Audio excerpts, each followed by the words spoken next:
अस्सलाम वालेकुम दोस्तों, मैं मलकी और आप देख रहे हैं बिजनेस आइडिया उर्दू प्लस। दोस्तों आज की इस वीडियो के अंदर हम डिस्कस करेंगे गोट फार्मिंग का शेड का तरीका डिस्कस करेंगे, उसके बाद कुछ अहम नुकात के बारे में डिस्कस करेंगे और इसकी जो कामयाबी है उसको थोड़ा सा डिस्कस करेंगे। तो ये इस जो हम सीरीज़ चला रहे हैं उसका दूसरा और आखिरी पार्ट है, गोट फार्मिंग का दूसरा और आखिरी पार्ट है। ये मैं कोशिश करूँगा इसका कोई प्रैक्टिकल भी आपके लिए लाजमी लेके आ जाए। तो बात शुरू करने से पहले आपको बताना चाहता हूँ मेरा भी एक चैनल है टेक्निकल अली के नेम से, डिस्क्रिप्शन में लिंक मौजूद है, काइंडली उसे भी आप सब्सक्राइब ज़रूर कर लीजिएगा।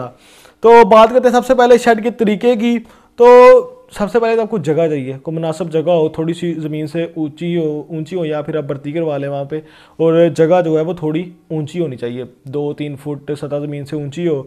और जो अगला स्टेप है वो ये है कि जगह ऐसी ना हो जहाँ पे सैलाब आने का खतरा है। ठीक है, जगह आप बड़ी महफूज रखें और या आसपास में कहीं पे कोई नदी नाला ना गुजरता हो ताकि सैलाब आने की सूरत में आपको वो डिस्टर्ब पानी ना करे। तो अगला जो है वो शेड की जो बुनियादें हैं आपको मैं पहले बता चुका हूँ, 2-3 फुट जो है वो लाजमी ऊंची रखें।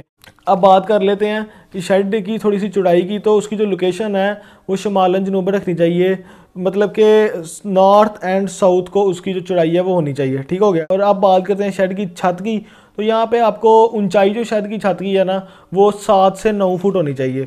तो शेड की इमारत जो है वो हवादार होनी चाहिए और रोशनदान लाजमी रखें, खिड़कियाँ वगैरह उसमें बना लें ताकि उससे वेंटिलेशन भी हवा की होती रहे और रोशनी भी आती रहे।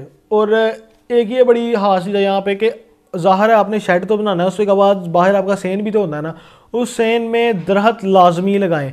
जब तक आप दरख्त नहीं लगाएंगे तो बकरियां जो होती हैं या फिर जानवर जो होता है वो फीललेस फील करता है। ठीक है, थोड़ा सा उनको मज़ा नहीं आ रहा होता, वो फीललेस फील करते हैं। ठीक है, और यहाँ पे आप जब भी शेड बनाएं, शेड का जो अंदर वाला हिस्सा है ना वो पुख्ता बिल्कुल ना रखें। उसकी मेन वजह ये होती है कि जब बकरी या जानवर कोई भी जो चीज़ है वो पहाना या पेशाब करती है तो उससे ये होता है कि उसमें एक तो वो जज़ब नहीं कर सकती ज़मीन, ज़ाहिर है फर्श है कैसे जज़ब होगा, तो वो गंद बड़ा डलता है, डेली बेसिस पे आपको जो है वो सफाई करनी पड़ती है। ठीक है, और बहुत ज़्यादा मेहनत का काम हो जाता है, उसके बाद बदबू बहुत ज़्यादा हो जाती है। तो अगर वो कच्चा फर्श होगा तो उसमें ये होगा कि एक तो बदबू नहीं आएगी, ठीक है, तो उसके बाद ये होगा कि फटाफट जो है वो जज़ब कर ले, आपको डेली बेसिस पे सफाई नहीं करनी पड़ेगी। ठीक हो गया। और शेड के अंदर खुरलियाँ बनाएं, चारे की खुरलियाँ लाजमी तमीर करें आप शेड के अंदर। ठीक है, और अगर यहाँ पे पानी का थोड़े से इंतजाम की बात कर ली जाए तो कुछ आप जो है वो होज़ बनाए पानी के, वो होज़ जो है वो 1 फुट लाजमी गहरा हो, कम से कम 1 फुट लाजमी गहरा हो। और लंबाई आप जैसे खुली बनाते हैं लंबाई में, वैसे अगर आपके पास 100 बकरी है तो आप जो है वो उस हिसाब से लंबा उसको बना लें ताकि 100 बकरी भी एट अ टाइम आराम से पानी पी सके। तो उसकी जो गहराई है वो 1 फुट होनी चाहिए। तो आगे अगर हम लोग बात कर लें थोड़े से इंतजामात की कि नए फार्म के लिए हमें क्या क्या इंतजामात करने होंगे, तो सबसे पहले नया फार्म शुरू करने के लिए फार्म साफ़ सुथरा आपका होना चाहिए। उसके बाद फार्म में पानी और खुराक का इंतज़ाम भी होना चाहिए। फार्म के फर्श पर चूने का लाजमी छिड़काव होना चाहिए। फार्म में बकरियों को आते ही हिफाजती टीके लगाए जाएँ, ये बड़ी अहम चीज़ है दोस्तों। यहाँ पे बीमारियों वगैरह से बचनी, जब मौसम की तब्दीली आ रही होती है, जैसे कि आजकल सर्दियाँ आ रही हैं, तो मौसम की तब्दीली में आप जो है उनको लाजमी जो है वो टीके हिफाजती लगवा लें। हामला जो बकरियां होती हैं ना उनको आखिरी माह में दूसरे जो जानवर है उनसे अलहदा रखा जाए, बड़ा हसास मसला होता है, तो यही बेटर होगा कि आप उनको आखिरी माह में उनसे अलहदा रखें।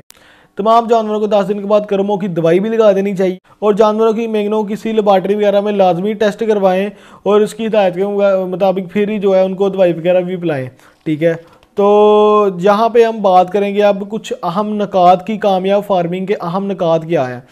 तो बकरियों की फार्मिंग के लिए सबसे जो अहम चीज़ है वो आप ये करेंगे, जानवरों का मुकम्मल एक रिकॉर्ड बना लें कि इस जानवर को इतनी देर पहले हमल ठहरा या फिर जो भी वट जो भी चीज़ें हैं, या फिर ये जो बच्चा है 6 मंथ का है तो उसको अलहदा से आप रख सकते हैं, उसका अलहदा शेड बना सकते हैं, एक अंदर जो है लगा कोई बांस वगैरह लगा, कुछ भी आप कर सकते हैं इस तरह का। तो ये जो आप जो है रिकॉर्ड जो है वो लाजमी रखें। तो बकरियों से हासिल होने वाले हर बच्चे की अच्छी परवरिश करें। अच्छी परवरिश है मुराद ये है कि आप उसको जो फीड है वो अच्छी दें। ठीक है, उसके बाद उसका ख्याल रखें, उसके इंजेक्शन का, उसकी वैक्सीनेशन का, टोटली ये सारी चीज़ें जो भी उसमें आ रही होती हैं उनका भी आप जो है वो बहुत ज़्यादा ख्याल रखें। यहाँ पे जो दोस्तों चीज़ है अगली, वो तमाम बीमारियों से हिफाजती टीके सबको लाजमी लगवाएं और शेड की जो सफाई है वो डेली बेसिस पे लाजमी करें। और हर माह में चूना लाजमी उसके अंदर जो उसका फर्श है उसमें लाजमी छिड़कें। उम्मीद है कि आपको मेरी ये वीडियो पसंद आई होगी। अगर आपको मेरी ये वीडियो पसंद आई तो लाइक शेयर कमेंट जरूर कीजिएगा और दोस्तों सब्सक्राइब करना बिल्कुल भूलिएगा। फिलहाल इतना ही, अगली वीडियो मिलते हैं, तब तक के लिए अल्लाह हाफिज़।